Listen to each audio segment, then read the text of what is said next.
What's up YouTube, this is Ricky from Team Megalo, and I'm here with the deck profile for black-red Drakons, or purple-red Drakons. This is basically a budget deck, so if anybody's wanting to get into the game cheap, this deck's, I think, like under 20 bucks to build, maybe 30. Probably not even that, honestly. I built this deck just kind of something to have extra, something fun to play. It's just basically a rush deck, and it's been really well. It just beat my Dark Saber Bolt deck 3-1 in 4 games. Start off with a black, 3 Mara Ooze. It's just really good 1-drop to have. You start attacking shields early.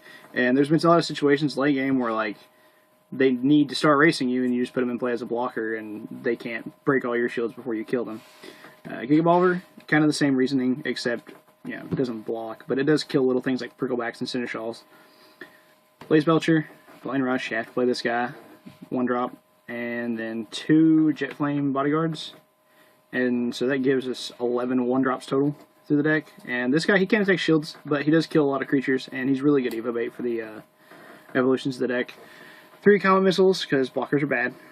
And they're cards like Gloom Hollow and Refi, they're really good against this deck, so you mount a max out on those so you can kill them pretty consistently. 3 Bronco the Treacherous, there for the evo that goes and gets him. Originally, he was this guy, Drakon Weaponsmith, but playing the evo and getting this guy out of your deck is really, really good progression. 2 Cliff Cutter. When you have an evo in play, he gets pretty big, so he's alright. 2 Burnclaw. He goes and gets Bronca, which kind of makes him a double breaker, sort of.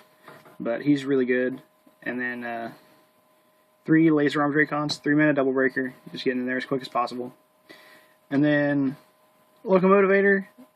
I actually got this idea from someone on W11 Zetaboards, or .zetaboards.com/Kaijudo_Central is the message boards that I was cruising when I found the idea for this deck. Most of it's still the same. I think I changed a few numbers around, but Locomotivators are really good, just 3-drop that, whenever it comes into play, you put one of your shields in your hand, so it's kind of like a Hydra Spy, because in this deck you really don't care about your shields as much, because you just want to break theirs as fast as possible, and it lets you use your shields as a resource to keep your hand going as you progress through the game.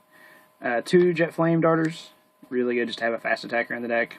Put 1 Blast Forge Slaver in the deck. If you do need to start actually attacking creatures, he makes all of your guys infinitely better. That makes this guy 5,000. This guy's bigger, this guy's bigger. Just a one-of. A lot of times he goes into mana. This right here, Grave Scrounger. You don't play him often, but when you do, he's really good. He lets you attack and get back. Gigabolvers, Jet Flame Darters, basically any creature in the deck. And then onto the spells, we've got, or the black spells, you got 2 Return from Beyond. The card's really, really good, especially if your opponent's trying to, deal with all your creatures and they start breaking shields. If they have 1 to no shields left and they hit this off of shields, it'll let you put creatures back into play. Especially getting back your evo bait for evos you may hold in your hand is really good. 3 Bone Blades, if you're playing black. I chose not to play Terror Pit because it costs 7. You're never realistically going to ever cast the card. And if you could cast it, I would probably include it because it's worth it just to have it in shields, but you never will. And then 1 Blast Forge Captain is just kind of curve out the higher end of the deck. You won't cast him often, but when you do, he's really good. He exiles a lot, or banishes a lot of stuff. That's the deck. It's been really fun to play. And it's not really competitive, but it's really, really fun to play. And it does steal a lot of games. I was playing one game a little while ago where I had dealt with all of my opponent's creatures, and I started to attack shields, and I had none left. I had 1 shield left, and I hit a Return from Beyond, getting back Bronca, and then she played Jet Flame Darter and killed me. So it definitely steals a lot of wins.